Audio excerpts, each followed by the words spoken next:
10 কোটি সম্পত্তি আর বাবার সরকারি চাকরির লোভে সুপারি দিয়ে মাকে খতম করলো মেয়ে। সরকারি চাকরি আর পারিবারিক সম্পত্তির লোভ একজন মানুষকে কতটা নির্মম করে তুলতে পারে তারই এক শিউরে ওঠার মতো অভিযোগ সামনে এসেছে। পুলিশের দাবি, মাত্র 23 বছরের এক তরুণী নিজের মাকে মারার জন্য সুপারি কিলার ভাড়া করেছিলেন। শুধু তাই নয়, পুরো ঘটনাকে একটা সাধারণ সড়ক দুর্ঘটনা বলে দেখানোর জন্যও নাকি আগেই বিস্তারিত পরিকল্পনা করা হয়েছিল। এই ঘটনায় ইতিমধ্যে 7 জনকে গ্রেপ্তার করেছে পুলিশ। তদন্ত যত এগোচ্ছে ততই সামনে আসছে একের পর এক চাঞ্চল্যকর তথ্য। পুলিশের অভিযোগ, এই ঘটনার নেপথ্যে ছিল সরকারি চাকরি দখল এবং কোটি টাকার পারিবারিক সম্পত্তির লোভ। মামলার আরও এক গুরুত্বপূর্ণ অভিযুক্ত এখনও পলাতক, তাকে ধরতে তল্লাশি চলছে। ঘটনাটা ঘটেছে রাজস্থানের জয়পুর শহরে। নিহত 45 বছরের নীরজ শর্মা একটা আদালতে লোয়ার ডিভিশন ক্লার্ক বা এলডিসি হিসেবে কর্মরত ছিলেন। গত 3রা জুলাই সকালে তিনি নিজের ছেলেকে কোচিং সেন্টারে পৌঁছে দিয়ে বাড়ি ফিরছিলেন। সেই সময় প্রতাপনগর এলাকায় আচমকাই একটা এসইউভি অত্যন্ত দ্রুত গতিতে এসে তাকে ধাক্কা মারে।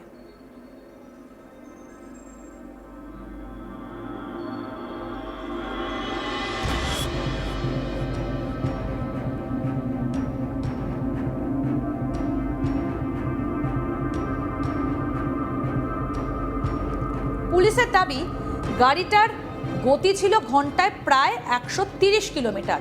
ধাক্কা এতটাই জোরে ছিল যে নীরজ শর্মার দেহ প্রায় 100 ফুট দূরে ছিটকে পড়ে। ঘটনাস্থলেই তার মৃত্যু হয়। দুর্ঘটনার পর চালক গাড়ি নিয়ে দ্রুত এলাকা ছেড়ে পালিয়ে যায়। প্রথম দিকে ঘটনাটা একটা সাধারণ সড়ক দুর্ঘটনা বলে মনে হয়েছিল, কিন্তু তদন্ত শুরু হতেই ছবিটা বদলাতে থাকে। আশপাশের একাধিক সিসিটিভি ক্যামেরার ফুটেজ সংগ্রহ করে খতিয়ে দেখতে শুরু করেন তদন্তকারীরা। সেই ফুটেজে এমন কিছু তথ্য সামনে আসে যা পুলিশের সন্দেহ আরও বাড়িয়ে দেয়। তদন্তকারীদের দাবি, এটা কোনো দুর্ঘটনা ছিল না, বরং পরিকল্পনা করেই নীরজ শর্মাকে লক্ষ্য করে গাড়ি চালানো হয়েছিল।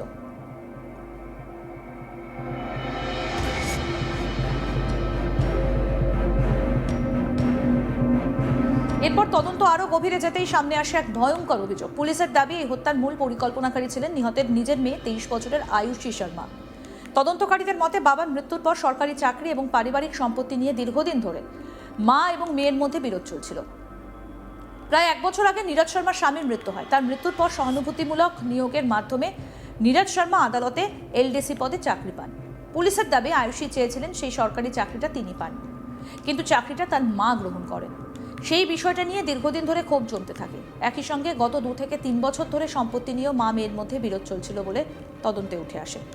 পুলিশের অভিযোগ, সরকারি চাকরি এবং সম্পত্তি দুয়ের লোভ থেকে আয়ুষী নিজের মাকে সরিয়ে দেবার সিদ্ধান্ত নেন। তিনি একা ছিলেন না। তদন্তকারীদের দাবি, নিজের কাকা মোহন স্বরূপ এবং খুড়তুতো ভাই বলরাম ওরফে রবির সঙ্গে মিলে পুরো পরিকল্পনা করেন। এরপর ভরতপুরের বাসিন্দা হেমন্ত শর্মার সঙ্গে যোগাযোগ করা হয়। অভিযোগ, 7 লক্ষ টাকার বিনিময়ে নীরজ শর্মাকে হত্যা করার জন্য সুপারি দেওয়া হয়। কি বলেছেন পুলিশ আধিকারিক হরিশঙ্কর শর্মা, শুনবো। एक्चुअली ये जिनका एक्सीडेंट में डेथ हुई है, इनके हस्बैंड पहले सरकारी नौकरी में थे और उनकी डेथ के बाद जब नौकरी अनुकंपा नियुक्ति की बात आई तो ये जो बेटी है जिनको अरेस्ट किया है, ये चाहती थी कि मैं ये नौकरी ले लूं, लेकिन मदर ने ये नौकरी खुद ले ली और खुद नौकरी करने लग गई। तो इसलिए एक तो दिमाग में बेटी के ये आया कि ये नौकरी मुझे नहीं मिली और इस नौकरी को मैं ही लेके रहूंगी। दूसरा, जो इनका परिवार इन्वॉल्व था, जो मृतका थी इनके जेठ और उसका बेटा, तो इनकी 5 बीघा जमीन जो एक्सीडेंट में जिनकी डेथ हुई है, 5 बीघा जमीन इनकी आगरा हाईवे पे बड़ी अच्छी लोकेशन पे है। तो उनके मन में ये लालच आया कि इस जमीन को वो लोग ले लें, इसलिए तो इनका ये इन्होंने प्लान किया।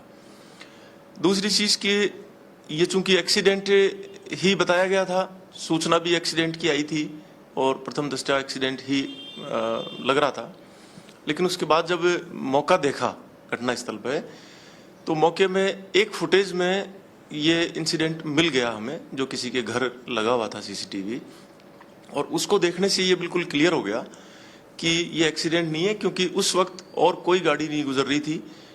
काफी चौड़ी सड़क थी, महिला बिल्कुल एक तरफ चल रही थी और पीछे से गाड़ी बहुत ओवर स्पीड में आकर के उसको टक्कर मारी, जिससे साफ क्लियर था कि ये इंटेंशनली टक्कर मारी गई है। इस चीज को लेकर के फिर हम आगे बढ़े। इन्होंने प्लान कैसे किया सर? इन्होंने प्लान तो इनकी कई दिनों से प्लानिंग चल रही थी, पहले भी इन्होंने अटेम्प्ट करने का प्रयास किया लेकिन बैठा नहीं।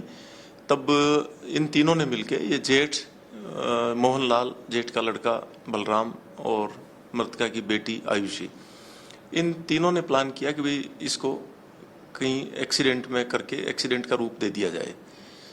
इसको लेकर के इन्होंने, ये हेमंत शर्मा एक नाम का लड़का था, ये सब उधर के ही रहने वाले हैं, उससे संपर्क किया और पैसे का ऑफर किया।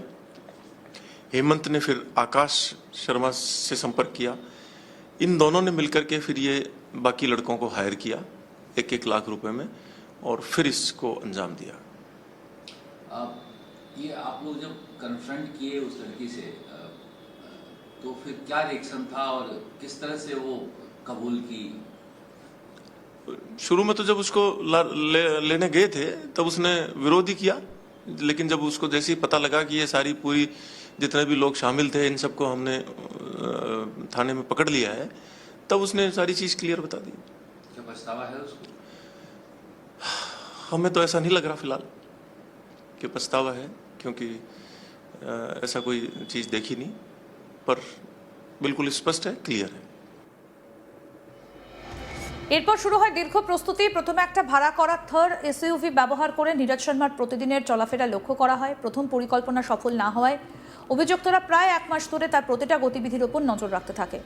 কখন তিনি বাড়ি থেকে বের হন, কোন রাস্তা ব্যবহার করেন, কখন বাড়ি ফেরেন, সব তথ্য সংগ্রহ করা হয় বলে অভিযোগ।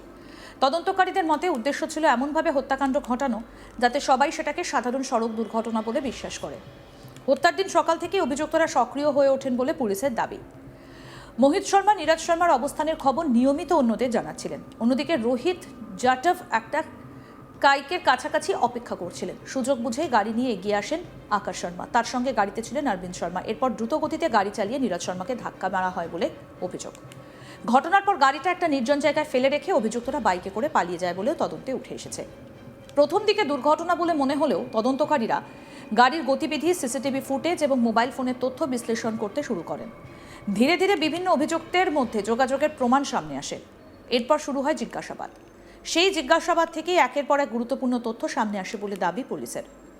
এই মামলায় নীরজ শর্মার ভাই রাকেশ কুমার শর্মার অভিযোগও তদন্তে গুরুত্বপূর্ণ ভূমিকা নিয়েছে। তিনি পুলিশকে জানান তার বোন দীর্ঘদিন ধরে মেয়ে, শ্বশুরবাড়ির কয়েকজন সদস্য এবং এক আত্মীয়ের কাছ থেকে সম্পত্তি নিয়ে নানা ধরনের হয়রানির শিকার হচ্ছিলেন।